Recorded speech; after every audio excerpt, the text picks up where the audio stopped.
राम दोस्तों, आज के वीडियो में आपका बहुत बहुत स्वागत है। आज का हमारा चर्चा का विषय रहेगा कि मिथुन राशि का साल 2024 कैसा जाएगा, स्वास्थ्य के मामले में कैसा रहेगा, कौन कौन से महीने में उनके सोशल सर्कल डेवलप होंगे, कौन कौन से महीने में उनको फाइनेंशियली गेन्स मिलेंगे और किस किस महीने में उनको सेहत संबंधी चीजों का ध्यान रखने की आवश्यकता है। यदि दोस्तों पहली बार आप चैनल पे आए तो प्लीज सब्सक्राइब जरूर करें ताकि सभी वीडियो आपको मिलते रहें। वैसे तो जब हम किसी इंडिविजुअल की प्रेडिक्शन करते हैं तो उसके अंदर किस ग्रह की महादशा चल रही है, क्या ट्रांजिट चल रहा है, ये सारी चीजों का ध्यान रखा जाता है। परंतु राशि जब अंतरिक्ष में जब ग्रहों का राशि परिवर्तन होता है तो एक समूचे समाज पे उसका एक कलेक्टिवली इफेक्ट आता है। तो जो भी राशिफल हम बताते हैं ये उसके ऊपर बेस्ड होता है कि कलेक्टिवली आपको कैसा एनवायरनमेंट मिल सकता है, आप उस एनवायरनमेंट का कैसे इस्तेमाल करते हैं, ये आपके अपने इंडिविजुअली कर्म होते हैं और आपके इंडिविजुअली होरोस्कोप क्या आपको गाइड करता है।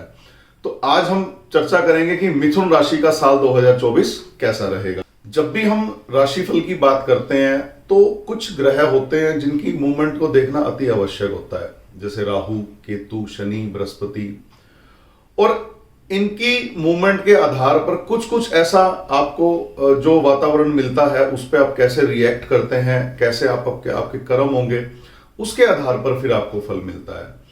तो आज हम बात करेंगे कि मिथुन राशि जिसके राहु ग्रह खाना नंबर 10 में गोचर कर रहे हैं, अर्थात 12 नंबर राशि में गोचर कर रहे हैं, और केतु 4th हाउस में गोचर कर रहे हैं, और जो शनि है वो 9th हाउस में गोचर कर रहे हैं। तो ये मतलब इसका कैसा कॉम्बिनेशन रहेगा मिथुन राशि के साथ। यदि मैं बात करूंगा जनवरी से मार्च के बारे में, तो इस साल जनवरी मिथुन राशि वालों के लिए थोड़ा सा एक अच्छी बिगिनिंग देने वाला होगा। मतलब उनको नए अवसर मिलेंगे, उनको ऐसा लगेगा कि एक नई शुरुआत कर रहे हैं अपने जीवन के अंदर। और जब फेब आएगा तो उनके कामों में थोड़ा सा गति आने लगेगी, अर्थात जनवरी में बिगिनिंग होगी और फरवरी आते आते उनको ऐसा लगेगा कि उनके काम जो उन्होंने जो नए स्टार्ट किए वो एग्जीक्यूट होने शुरू हो गए, कोई रुकावट वाली दिक्कत उनको फेस नहीं करनी पड़ेगी। और सोशल सर्कल बढ़ेंगे फरवरी के अंदर। अब सोशल सर्कल बढ़ेंगे तो आउटपुट भी बढ़ेगी, और जब आउटपुट बढ़ेगी तो फिर आपको रिजल्ट भी अच्छा आएगा। तो जनवरी फरवरी 2 महीने कुल मिलाकर के मिथुन राशि के धन के हिसाब से, सोशल सर्कल के हिसाब से अच्छे जाने वाले हैं। मार्च के अंदर आपको कुछ ऐसी फीलिंग आने लगेगी कि जो भी आपके जीवन में चल रहा है उसमें कुछ मॉडिफिकेशंस की जरूरत है। आप ये भी कह सकते हो कि जनवरी फरवरी में जो आपने स्पीड पकड़ी थी तो मार्च में आप उसको थोड़ा सा स्टेबल होने का प्रयास करोगे, और थोड़ा सा आपको डिसीजन भी चेंज करने पड़ेंगे क्योंकि कुछ गलतियां भी आपके सामने आएंगी। तो आपको लगेगा कि अब थोड़ा सा यहां पे हमें चीजों में बदलाव की आवश्यकता है। तो आप इन नटशेल ये कह सकते हैं कि मार्च के अंदर बदलाव महसूस करेंगे या बदलाव की आवश्यकता आप महसूस करेंगे। और जनवरी फरवरी मार्च यदि मैं इस दौरान आपके स्वास्थ्य की बात करूं, स्किन से संबंधित जो डिजीजेज होती हैं उसका आपको ध्यान रखना पड़ेगा। संतुलित निवेश यदि आप बाजार में करते हैं, मतलब थोड़ा थोड़ा करके यदि आप इन्वेस्टमेंट करते हैं मार्केट के अंदर, तो भी आपके लिए फायदा अच्छा आपको दे सकता है। कार्यस्थल पर नई अपॉर्चुनिटी सदा आपको वेलकम करेगी जनवरी फरवरी मार्च की यदि मैं बात करूंगा। फैमिली भी बढ़िया रहेगी, परिवार का वातावरण अच्छा रहेगा। आपको सिर्फ अपनी स्पीच और अपने गुस्से पर कंट्रोल करके रखना है, आपको इन चीजों का ध्यान रखना है। अब बात करेंगे अप्रैल से जून की, कि ये 3 महीने या ये सेगमेंट आपका कैसा जा सकता है। अप्रैल में आपको सडन गेन मिल सकता है। उसका कारण ये है कि कोई आपका यदि प्रॉपर्टी का कोई पुराना विवाद चल रहा है या किसी से कोई अंडरस्टैंडिंग बैठ नहीं रही, कोई पुराना पैसा आपका अटका हुआ है, तो अप्रैल में पूरे चांसेस हैं कि आपको वो कहीं ना कहीं से उसका कुछ अंश या हो सकता है पूरा का पूरा वो प्राप्त हो जाए। या आप ये कह सकते हो कि सडन गेन आपको अप्रैल देके जा सकता है, या आपने हाल ही में जो इन्वेस्टमेंट की थी उसमें भी आपको फायदा मिल सकता है। मई के अंदर कहीं ना कहीं आपको एक चीज का ध्यान रखना पड़ेगा, अपने रिलेशनशिप पे फोकस करना पड़ेगा। ऐसा नहीं हो कि पैसा कमा लिया, अच्छी स्टार्ट मिल गई, बिजनेस चल गया, लेकिन आपके अपने आप से नाराज हो जाए। तो आप अपने रिलेशंस को मेंटेन करिए।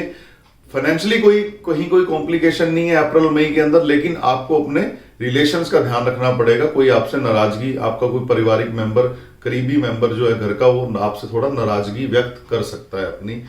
और जून की यदि मैं बात करूंगा, इन सब चीजों के साथ साथ अगर आप फॉरेन का प्लान कर रहे हैं या कहीं आप अपने कार्यस्थल से संबंधित कोई विजिट करना चाहते हैं इधर उधर, तो जून का महीना आपके लिए उत्तम रहेगा। जून में आपके पूरे योग बन रहे हैं कि आपकी यात्राएं उस दौरान हो सकती हैं, और थोड़ा सा धार्मिक यात्राओं का भी आपका यहाँ पे संयोग बनता है। यदि आप कहीं प्लान कर रहे हैं फैमिली के साथ जून के अंदर, तो आप इजीली प्लान उसको कर सकते हैं। अगर स्वास्थ्य की मैं बात करूंगा तो न्यूरोलॉजिकल डिसऑर्डर, डिप्रेशन, अनिद्रा, इन चीजों से आपको इन 3 महीनों में खुद को बचा करके रखना है। या आपको लगे कि इनमें से कोई चीज आप पे हावी हो रही है, कोई बीमारी आप पे हावी हो रही है, तो तुरंत आपको डॉक्टर से मिलना पड़ेगा।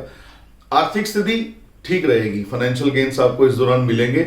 थोड़ा सा अगर आप और ज्यादा मॉनेटरी गेन्स चाहते हैं अपनी लाइफ के अंदर, तो अपनी प्रेजेंटेशन को इंप्रूव करें। प्रेजेंटेशन कब इंप्रूव होती है? मिथुन राशि का स्वामी है बुध ग्रह। जब आप बुध ग्रह को थोड़ा मजबूत करेंगे, किसी तरीके से उसकी कोई रेमेडी करेंगे, तो आपकी प्रेजेंटेशन में सुधार आने लगेगा, और जब प्रेजेंटेशन सुधरेगी तो आउटपुट अपने आप इंक्रीज हो जाएगी। परिवार के जो आपके सोशल सर्कल के लोग हैं, इनसे जुड़े हुए लोगों से आपको अच्छा खासा फाइनेंशियल गेन इस दौरान मिल सकता है। आपकी यदि शादी का प्लान चल रहा था, तो अप्रैल से जून में शादी के भी विशेष योग आपके बनते हैं यदि आप मिथुन राशि वाले हैं तो। अब आप बात करेंगे कि जो नेक्स्ट सेगमेंट है जुलाई, अगस्त, सितंबर आपके लिए कैसा रह सकता है। जुलाई में घर में कोई ना कोई मांगलिक कार्य आयोजन हो सकता है, उसकी वजह से आप थोड़ा सा मतलब फेस्टिवल वाली फीलिंग आपको आती रहेगी, आपके प्लानिंग बनेगी, आप इन्वेस्टमेंट करेंगे, और बाहरी यात्रा की भी आपकी संभावना बनती है। शांत मन से उत्सव बनाएं। ऐसा नहीं होना चाहिए कि आपकी हाइपर एक्टिविटी से या आपकी कुछ बोल बानी की वजह से माहौल गर्म आ जाए वहां का, इसका आपको ध्यान रख के चलना पड़ेगा।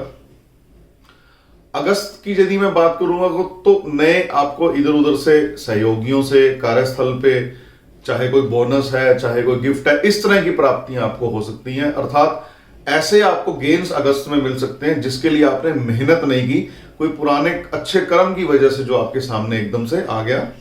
सितंबर में थोड़ा सा कुछ आप ये कह सकते हो कि स्पिरिचुअलिटी की तरफ आप मूव करना शुरू करेंगे, या कोई रिलीजियस एक्टिविटी है उस तरफ आपकी इंक्लिनेशन बढ़ने लगेगी। इन विषयों पर चर्चा यदि करेंगे तो भी आपका थोड़ा सा मानसिक बदलाव आपके अंदर आने लगेंगे, मेंटल स्टेबिलिटी आपको फील होने लगेगी। और आप हो सकता है कि इस दौरान ऐसा भी फील करें कि आप स्पिरिचुअलिटी में जाना चाहते हैं, या आप कहीं से दीक्षा लेना चाहते हैं, कोई गुरु धारण करना चाहते हैं, तो जुलाई, अगस्त, सितंबर ये समय आपके लिए बड़ा उत्तम रहेगा। अपने आप ऐसे सर्कमस्टांसेस डेवलप होने लगेंगे कि आपका जो झुकाव है वो धर्म की तरफ जाना शुरू हो जाएगा। यदि स्वास्थ्य की बात करेंगे तो डाइजेशन से रिलेटेड डिसऑर्डर आपको इस दौरान हो सकते हैं, क्योंकि वो मंथ ही ऐसा होता है जिसमें फूड बोर्न डिजीजेज हो सकती हैं। तो आपको आपके पेट का, आपकी डाइजेशन का आपको ध्यान रख के चलना पड़ेगा। आर्थिक स्थिति थोड़ा ठीक रहेगी, एवरेज रहने की संभावना है। सिचुएशंस थोड़ी चेंज होंगी, जो चीजें आप पिछले 6 महीने में देख नहीं पाए थे, आपको थोड़ा वो चीजें नजर आने लगेगी।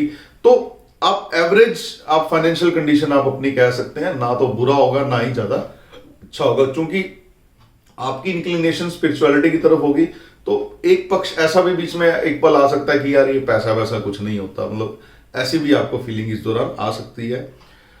स्मॉल जो ड्यूरेशन की जो जर्नीज हैं आपको इस दौरान फायदा दे सकती हैं। तो छोटी मोटी यात्राएं यदि आपको बिजनेस से संबंधित करनी पड़े तो आप जरूर कीजिए, आपको उसका फायदा मिलेगा। माता की तरफ से या माता पक्ष की तरफ से किसी ना किसी का आपको स्वास्थ्य को लेकर के चिंतित आपको होना पड़ेगा। माता की फैमिली से या मदर कोई हो सकता है, कोई हेल्थ का डिसऑर्डर आ जाए, उसकी वजह से आप थोड़े चिंतित खुद को महसूस कर सकते हैं। अब नेक्स्ट हम बात करेंगे अगला सेगमेंट, अक्टूबर, नवंबर, दिसंबर आपके लिए कैसा जा सकता है। अक्टूबर की अगर मैं बात करूंगा तो जो आपका सोशल सर्कल है, जो आपके सामाजिक संबंध हैं, उस पर आपको ध्यान देना पड़ेगा। वो हो सकता है कहीं ना कोई ऐसा ग्लिच आ जाए आपकी लाइफ के अंदर कि आपका सोशल सर्कल खराब हो जाए, थोड़ा डीफेम आपको ऐसा कुछ झेलना पड़ सकता है लाइफ में। तो सिंपल सी बात है, यदि आप अपनी वाणी पे कंट्रोल रखेंगे तो ऐसी कोई घटना आपको नहीं देखने को मिलेगी। सचेत रहें, अक्टूबर नवंबर में आपको थोड़ा सचेत रहना है रिलेशनशिप के मामले में, अपने सोशल सर्कल के मामले में।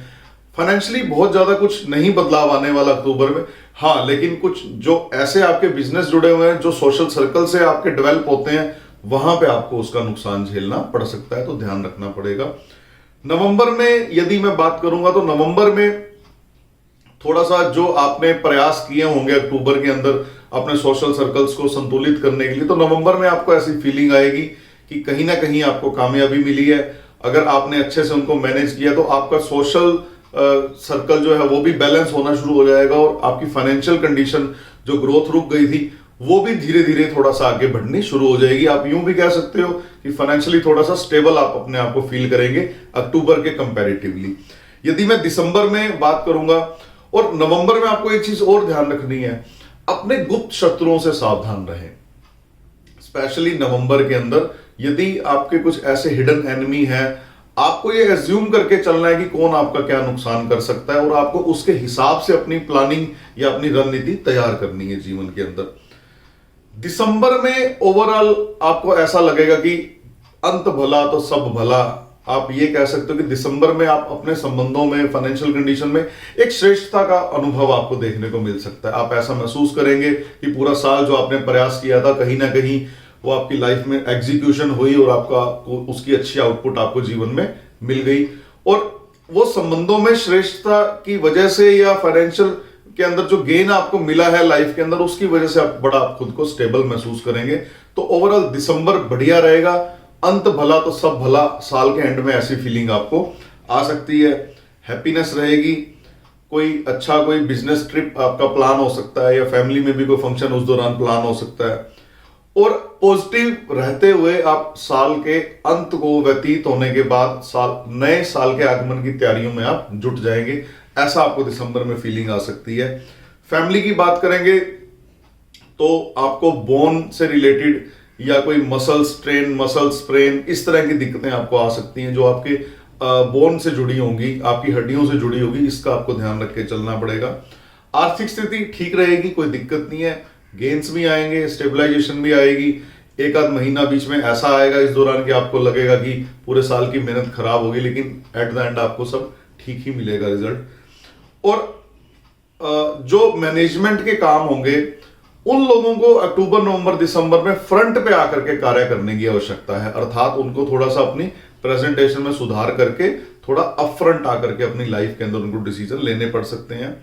फैमिली की जब बात करेंगे तो मांगलिक कार्य इस दौरान आपके परिवार में घटित हो सकते हैं।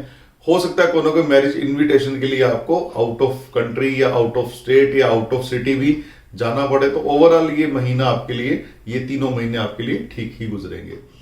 तो दोस्तों, आज हमने चर्चा की कि मिथुन राशि का साल 2024 कैसा रह सकता है। अंक शास्त्र के दृष्टिकोण से ऑलरेडी हमारे वीडियो अपलोड हो चुके हैं, आप उसको भी देख करके अपनी लाइफ के साथ रिलेट कर सकते हैं। अगले वीडियो में हम बात करेंगे कि कर्क राशि का साल 2024 कैसा रहेगा। जल्दी मिलते हैं नए टॉपिक के साथ, तब तक इजाजत दीजिए। नमस्कार।